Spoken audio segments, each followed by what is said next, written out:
Hi, I'm Henrietta Fore, Executive Director of UNICEF. I know this year has been hard on young people. Your lives have been turned upside down. What seemed normal and familiar is now strange and new. And what you're feeling is probably hard to explain. Things might not feel right now, but we can use this time to think about how we can reimagine and build a better world. You are not alone. I hear you. And I know our friends BTS hear you.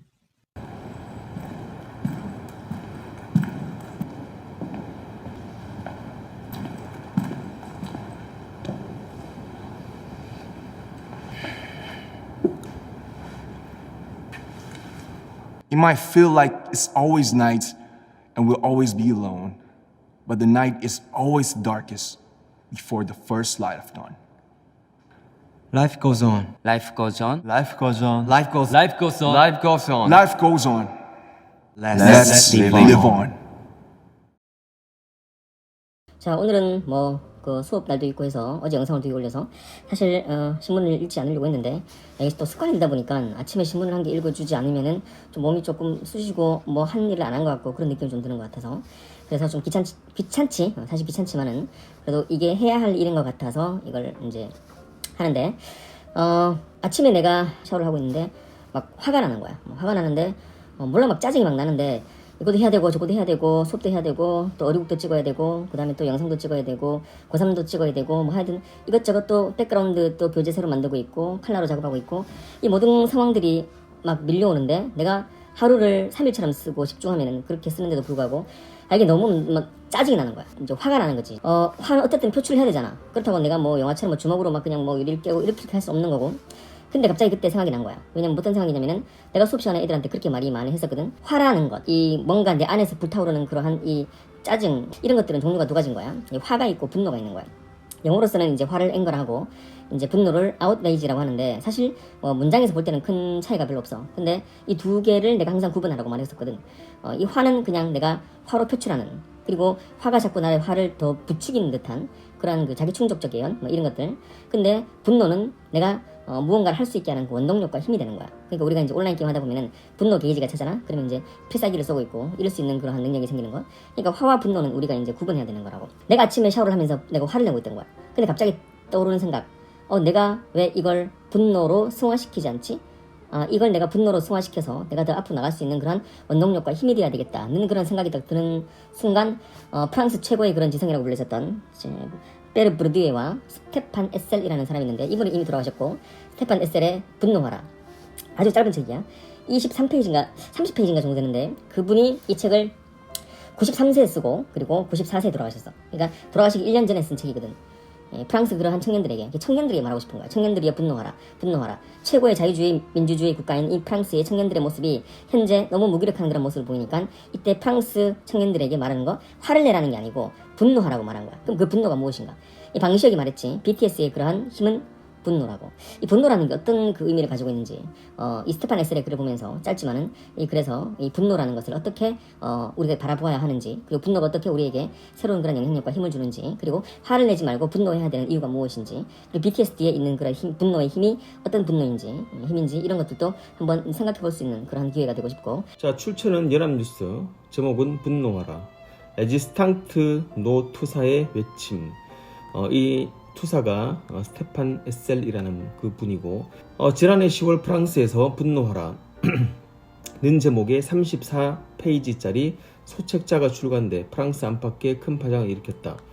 세계 제2차 대전 당시 나치에 맞섰던 93세의 노투사 스테판 에셀이 쓴 이 책은 작은 출판사의 초판 8,000부로 시작했으나 출간 7개월 만에 200만 부가 팔려나갔다. 유럽 각국은 물론 미국, 일본, 프랑스, 중국 등에서도 수출된 이 책이 7일 한국어로 번역됐다. 그리고 토부문고에 있는데 누가 빌려가서 안 준 것 같아. 이 책에서 에셀은 프랑스 민주주의의 토대가 된 레지스탕트 정신이 반세기 만에 무너지고 있다며 프랑스 젊은이들에게 향해 분노하고 저항할 것을 촉구한다. 자유 프랑스의 투쟁 동력이었던 우리는 젊은이들에게 호소한다. 청년들에게 호소한다. 레지스탕트 유산과 그 이상들을 부디 되살려달라고 전파하라고 그들에게 이렇게 말한다. 이제 총대를 넘겨받으라. 분노하라. 이 정도 읽으면은 뭐 꼰대 아니야? 이런 느낌이 좀 들지. 그런데 이 노장, 우리가 이제 아비투스에서 말했던 것처럼 이게 누가 말을 하는가에 따라서 이 설득이 좀 달라지거든. 이 사람은 꼰대가 아니야. 분노는 참여로 이어진다. 분노할 대상을 찾지 못하고 참여할 수 있는 기회를 무시하는 이들에게 에셀은 최악의 태도는 무관심이라고 일갈한다.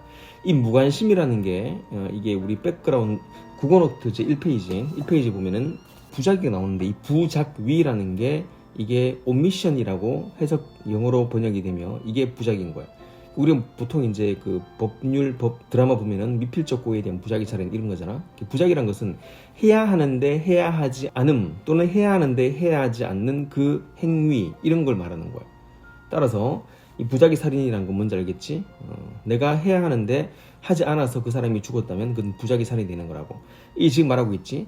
최악의 태도는 무관심이다. 국어노트 1권에서 내가 써놓은 거를 본다면은 우리 기성세대들이 해야 할 일인데 하지 않게 되면은 그 모든 피해는 청년들에게 돌아가는 거고 모든 피해는 너희들에게 돌아가는 거야.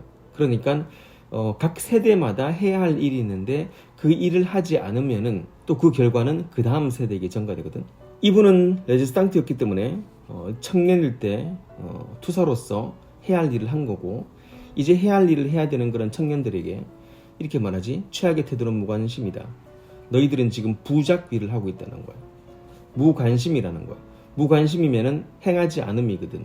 나는 젊은들에게 말한다. 주변을 둘러보아요. 그러면 우리들의 분노를 정당화하는 주제들이 보일 것입니다. 강력한 시민 행동을 하지 않을 수 없게 만드는 구체적인 상황들이 보일 것입니다.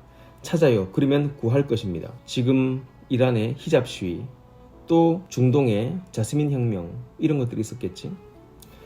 에셀은 그러면서 비폭력이라는 길을 통해 인류는 다음 단계로 건너가야 한다며 평화적 봉기를 강조했다. 한국어판에는 원문 외에 17페이지 분량으로 에셀과의 이메일 인터뷰가 수록됐다.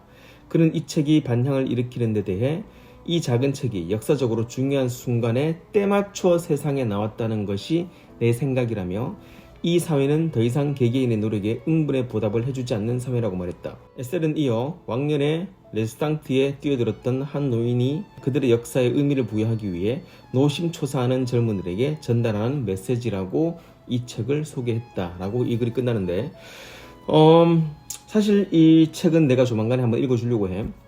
이 책의 마무리는 이렇게 끝나. 마무리는 청년들이여 분노하라. 그리고 그 다음 멋진 말이 나오지. 마지막 단어거든. 부디 분노할 일에 분노하기를. 이제 분노라는 게 뭔지 알 것 같아. 이 화라는 것은 나에 있는 안에 있는 그 화기를 이제 밖으로 표출하는 그리고 계속 이제 화로 만드는 그런 부정적 감정이 있지만 이 분노라는 것은 내가 승화를 시켜서 그걸 참여로써 그리고 내가 하지 않는 그러한 태도, 최악의 태도는 무관심이야. 무관심한 태도를 이겨내어서 관심을 가지고 내가 무언가에 인발부하고 참여하는 그런 의미로 분노를 해석할 수 있겠지. 그렇다면은 BTS의 원동력인 그 분노란 무엇인가? BTS는 분노하는 거 이게 어디에 분노했을까? 이 말이지. 분노의 대상이 누구였냐고. BTS는 분노의 대상이 뭐 차트 1위 이런 거였겠냐? 아니지. BTS는 분노의 대상이 세계의 아이들인 거야. 근데 세계의 아이들이라면은 선진국의 아이들 또 있지만은 후진국의 아이들에게 하고 싶은 말이 있는 것이야. 그들에게 내일도 희망을 가져라, 꿈을 가져라. 그들이 해야 할 일이기 때문이야. 이 분노라는 것은 내가 해야 할 일을 하지 않았을 때 생기는 무관심적 태도에 대한 그 분노 또 있겠지만은 또 내가 이 세상을 바꿔야 되는데 이 세상에 대해서 내가 바꿀 수 있는 힘의 원동력을 발생시키는 그러한 게이지, 분노 게이지라고 말해도 될 것 같아요. BTS가 그래서 매년 UN 연설에 나와서 이렇게 말하잖아. 최근에 재작년도인가 항상 코로나 때 그 아이들에게 그 BTS가 그렇게 말했지. Life goes on, let's live on. 삶은 계속 된단다 얘들아. Let's live on. 부디 살아나가자. 어쩌면은 그 다음 해에 죽어 있을 아이들도 있겠지. 후진국에서는 또 어쩌면은 또 많은 그러한 청년들이 또 좌절을 하고 극단적 선택을 할 수도 있겠지. 하지만은 그 아이들에게 해주고 싶은 그러한 말이 있는 거야. 이 BTS는 그거를 분노라고 말하는 거지. 세상에 대한 불합리에 대한, 불평등에 대한, 또는 세상에 무기력한 그런 청년들을 만들고 있는 그러한 사회에 대한 그런 분노, 그 분노에서 아이들을 일으켜서 세워서 앞으로 나갈 수 있게 하는, 부디 내년까지 살아있어라.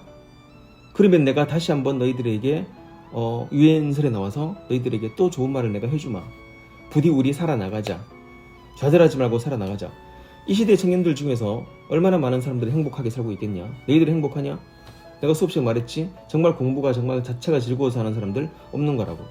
하지만 중요한 것은 지금은 이 무관심을 보여서는 안 되는 그런 상황인 거야.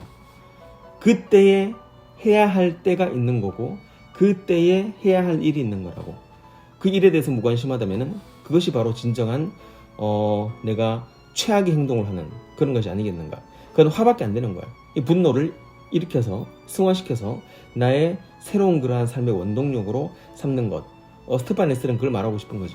그래서 말했잖아. 이제 청년들 너희들이 우리의 총대를 메워라. 우리는 나치 때 그렇게 목숨을 걸고 자유민주주의를 위해서 이 투쟁을 하면서 어쨌든 싸워 나갔는데, 너희들 지금 현재 모습을 보니까 별거 아닌 것들에 그냥 단지 화를 내고 있는 것 같아.